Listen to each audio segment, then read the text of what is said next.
तो फ्रेंड, थपकी प्यार के एपिसोड नंबर 446 में आगे बढ़ने से पहले आप हमारे चैनल को सब्सक्राइब कर दें। इधर श्रद्धा और थपकी मिलके दोनों ना कोसी को बहुत डरवा रही होती हैं।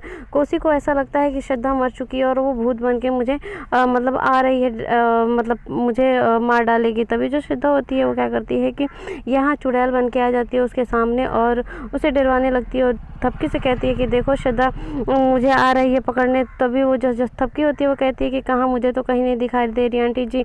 तभी जो थपकी होती है वो तो सब कुछ देख रही होती है, लेकिन जो कोसी होते हैं उसे काफ़ी ये दोनों मिलकर डरवाती हैं। जो कोसी होती है वो जाके बेड के अंदर छुप जाती है। तभी जो थपकी होती है वो कहती है आंटी जी निकलिए बाहर, चलिए मतलब चलिए सोने चलते हैं। तभी वो कहती है कि नहीं, मुझे यहीं सोने दो और यहीं पे एक मोमबत्ती ला के यहीं जला दो ताकि मैं यहीं सो जाऊँ। तभी थपकी जो होती है वो कहती है ठीक है आंटी जी आप यहीं सोइए, मैं जा रही हूँ यहाँ से। तभी थपकी वहाँ से चली जाती है। इधर जो कोसी होती है वो क्या करती है कि पंडित जी को बुलवाती है और कहती है कि पंडित जी आप इनके आत्मा की शांति के लिए मतलब पूजा रखिए। तभी वो कहते हैं कि ठीक है। और वहाँ पे जो बिहान के पिताजी रहते हैं उनका फ़ोटो वो लगा देती है और जस्ट उसी के पीछे लगा देती है श्रद्धा का फ़ोटो। तभी यहाँ पे सभी लोग कहते हैं, पूछते हैं कि यहाँ पे क्या हो रहा है। तभी वो बताती है कि कुछ नहीं, हम पूजा कर रहे हैं बिहान के बाबूजी के। तभी यहाँ पे वसुंधरा और उनके जो हस्बैंड होते हैं बलविंदर सिंह, वो दोनों लोग उनके पाँव छू के और चले आते हैं। फिर जो बिहान होता है वो भी जाता है और अपने पिताजी का पाँव छूता है और फिर पूजा करता है। फिर वो भी वहाँ से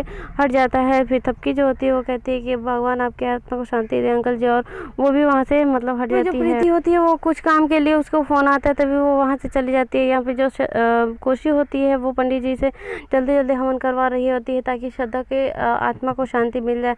फिर वो कहते हैं तुम लोग यहाँ से जाओ, मुझे फिर जो कोशी होती है वो श्रद्धा के फ़ोटो के सामने खड़े होकर काफ़ी माफ़ी मांगती है कि बेटा मुझे माफ़ कर दो और प्लीज़ मुझसे गलती हो गई, प्लीज़ मेरे सामने अब मत आना, मुझे भूत बन के ना डरवाओ, मुझे मारो नहीं, प्लीज़ मुझे माफ़ कर दो। फिर उसे फ़ोन आता है जो कि थपकी श्रद्धा से करवाई रहती है और वो दोनों ऊपर रहती है। तभी थपकी जो खुशी होती है फ़ोन उठाती है और खुशी से श्रद्धा कहती है कि मैं तुम्हें नहीं छोड़ूंगी, मेरे मतलब मेरी आत्मा को शांति के लिए तुम पूजा करवा रही हो ना, तो कोई बात नहीं, मैं तुम्हें कभी नहीं छोड़ूंगी। तभी जो मतलब खुशी होती है कहती है प्लीज़ दीदी मुझे माफ़ कर दीजिए।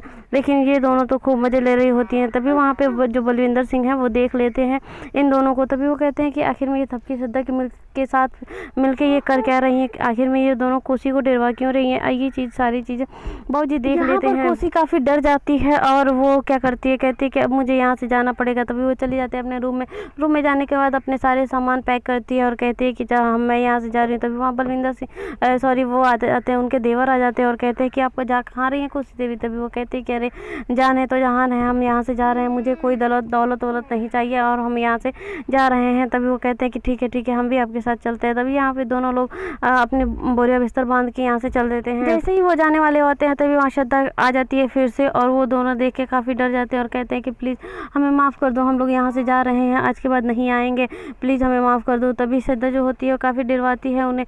फिर वो दोनों यहाँ से दोनों भाग जाते हैं। फिर वहाँ थपकी आ जाती है। थपकी कहती है श्रद्धा तुमने बहुत अच्छा किया, लेकिन तुम्हें कुछ दिन के लिए ऐसे ही छुप के रहना पड़ेगा, क्योंकि मुझे पता करना पड़ेगा कि ये लोग गए कि नहीं। जब तक ये लोग एकदम कंफर्म ना हो जाए कि इस घर को छोड़ के जब तक चले ना जाए, प्लीज़ श्रद्धा तुम यहीं पे छुप के रहना, कहीं ऐसी जगह छुप के रहो जहाँ कोई जान ना पाए। तभी वो कहती है कहाँ। तभी वो बताती है कि स्टोर रूम में तुम जाके रहना और वहाँ पे तुम्हें कोई नहीं, वहाँ पे कोई जाता ही नहीं है तो तुम्हें कोई जान नहीं पाएगा। तभी जो श्रद्धा होती है वो काफ़ी चिड़चिड़ा हो जाती है, कहती है कि क्या थपकी तुम्हारे लिए मुझे क्या क्या करना पड़ेगा। तभी वो कहती है कोई बात नहीं। तभी थपकी को थोड़ा सा चक्कर आने लगता है और श्रद्धा वहाँ से जैसे ही जा रही होती है तभी देखती है कि थपकी वहीं गिर गई है। तो फिर वो वापस आती है, थपकी को उठाने की कोशिश करती है लेकिन थपकी तो बेहोश पड़ी रहती है। तभी श्रद्धा जाती है और उसके ऊपर पानी छिड़कती है।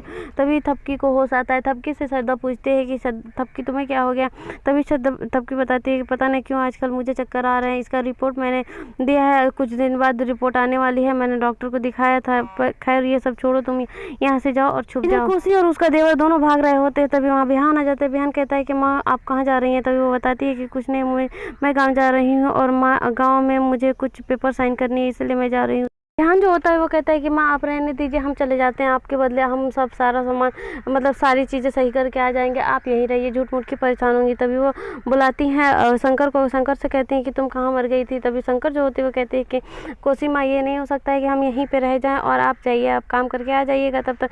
तभी जो शंकर कोशी होती है वो कहती है कि तुम्हारी ज़बान कुछ ज़्यादा ही नहीं चल रहा है, अब हम तुम्हारे नारियल की जगह तुम्हारा सर फोड़ देंगे, इसीलिए चुपचाप रहो। तभी बिहान जो होता है वो कहता है कि हाँ मैं रहने दो ना, हम जा रहे हैं। तभी जो कोसी होती है वो कहती है नहीं बेटा हम यहीं पे मतलब हम जा रहे हैं, तुम यहीं पे रहो। तभी जो कोसी होती शंकर होती है वो कहती है कि बिहान जी को हमें हमारे साथ चलो ना लेके। तभी बिहान भी वो कहता है कि हाँ हाँ हम भी चल रहे हैं। तभी जो कोसी होती है वो कहती है नहीं शहर का लड़का है, गाँव में नहीं एडजस्ट कर पाएगा, इसीलिए इसे यहीं रहने दो, हम लोग जा रहे हैं।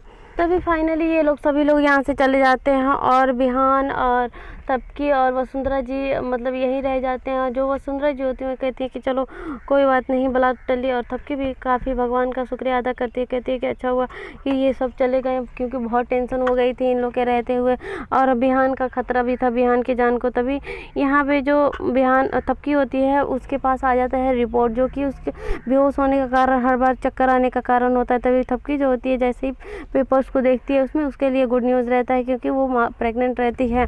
तभी उसे बहुत अच्छा लगता है। तभी वो कहती है कि अब मैं जा रही हूँ बिहान को सुनाने सबसे पहले। तभी वहाँ पे कुछ बच्चे जो होते हैं वो बॉल से उसके लाइट को ख़राब कर देते हैं और मार के ख़राब कर देते हैं बाइक की लाइट को। तभी वहाँ पे बिहान जो होता है वो आता है, बच्चों को डांटता है, कहता है कि कैसे शैतान बच्चों हो, मेरी लाइट ख़राब कर दी। तभी वो बच्चों को डांटता है, बच्चे जो होते हैं वो वहाँ से चले जाते हैं। तबकी जो होती है वो कहती है कि बिहान ऐसे बच्चों को नहीं डांटना चाहिए। तभी वो कहता है कि अच्छा क्यों ना डांटूँ, देखा तब कि इन्होंने मेरी लाइट को ख़राब कर दिया। तभी वो कहती है कि कोई बात नहीं, बच्चे हैं, थोड़ी बहुत परेशान तो करते ही हैं। तभी वो कहता है कि अच्छा जब अभी दूसरे के बच्चे को डांट रहा हूँ तो तुम्हें इतनी प्रॉब्लम हो रही है, और अगर अपने बच्चे को डांटता तो तुम्हें कितनी प्रॉब्लम होती। तभी वो कहती है कि मैं तो यही बताने आ रही थी, आई हूँ तुम्हारे पास। तभी वो कहता है कि क्या बताने आई थी। यही एपिसोड ख़त्म होता है। आगे देखिए।